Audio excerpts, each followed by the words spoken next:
What's the crack, people? How are you? These are all good. I spoke a bit about Hendrix there, so.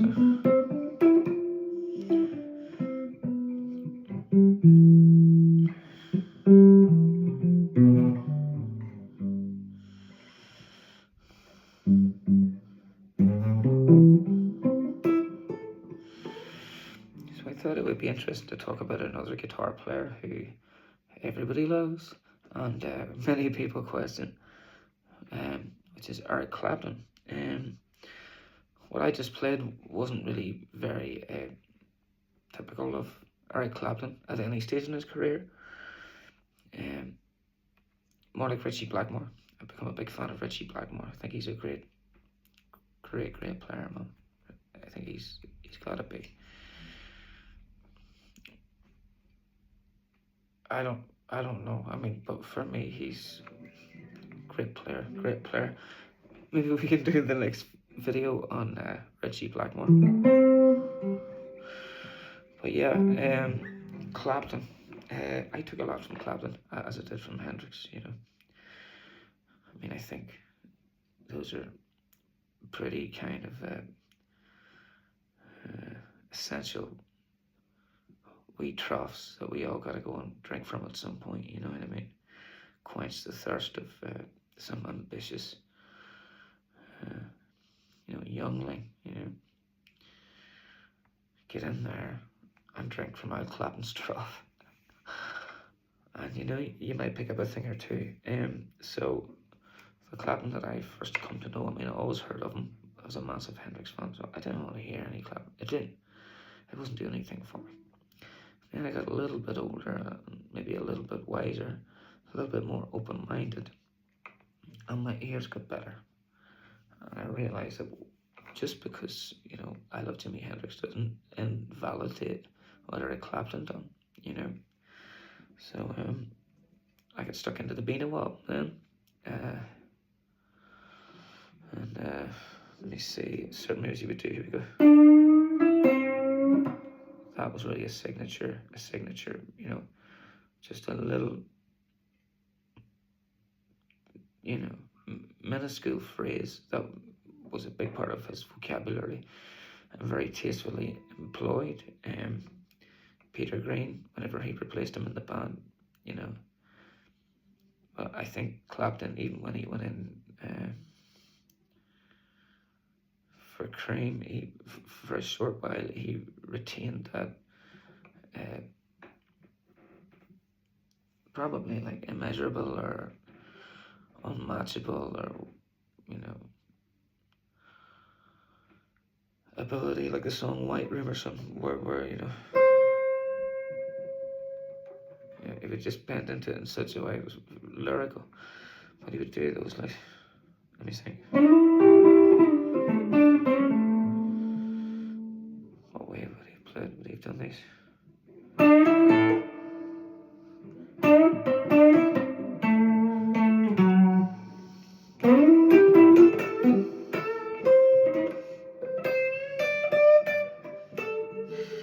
But yeah, those little ones. I'm not doing a very good Clapton here.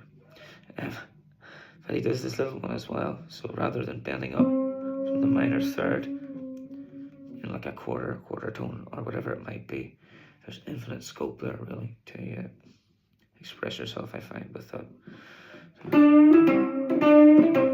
Must have been really a Freddie King type thing, maybe. Yeah, it sounds like something he would do. But when he just goes from that, you know, what's that, 4, 5, 3, yeah,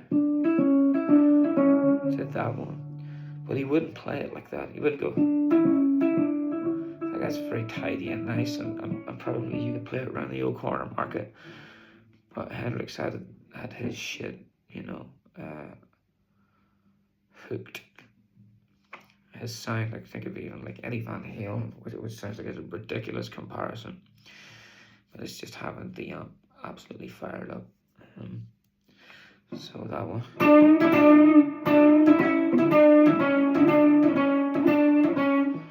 Playing against the push and pull of the thing, you know.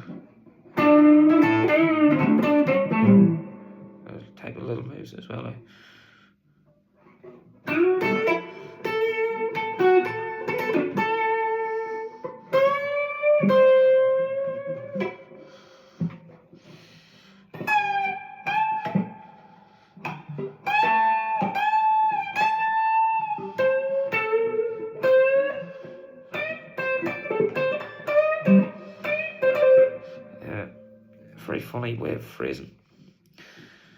It was always different. It was always mixing it up. Anyway, let's talk about Richie Blackmore.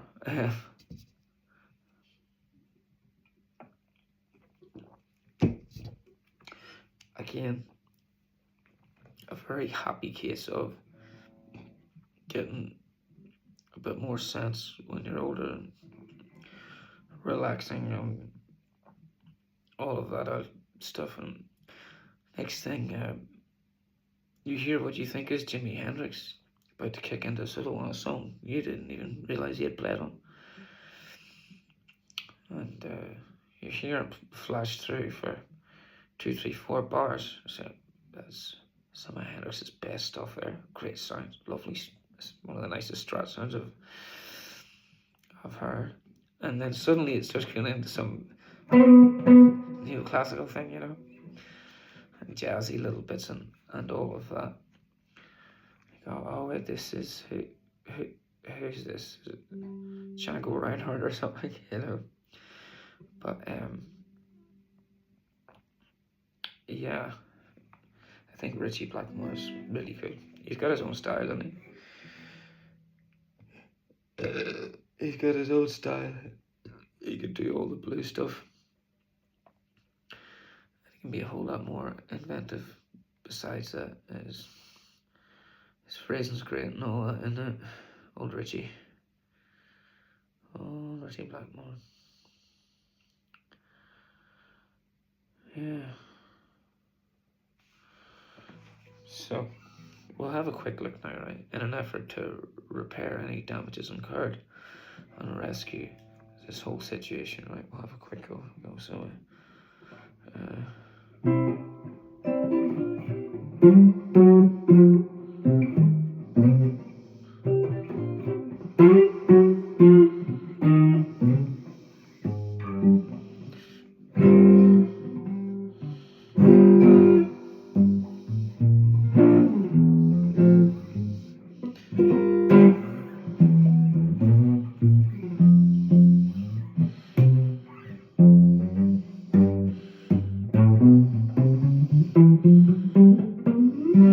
yeah.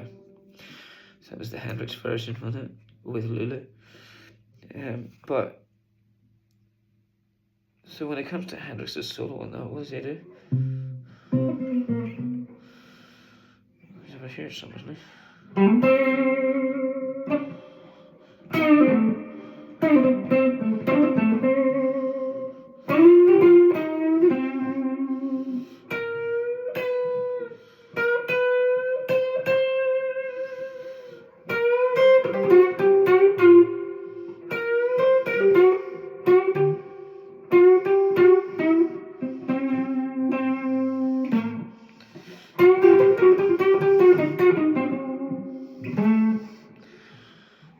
Something like that.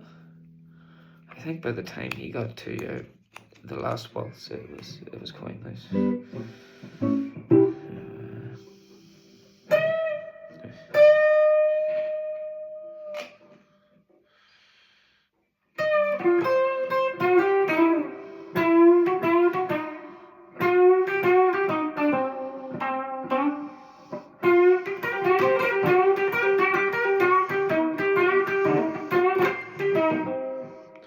Yeah.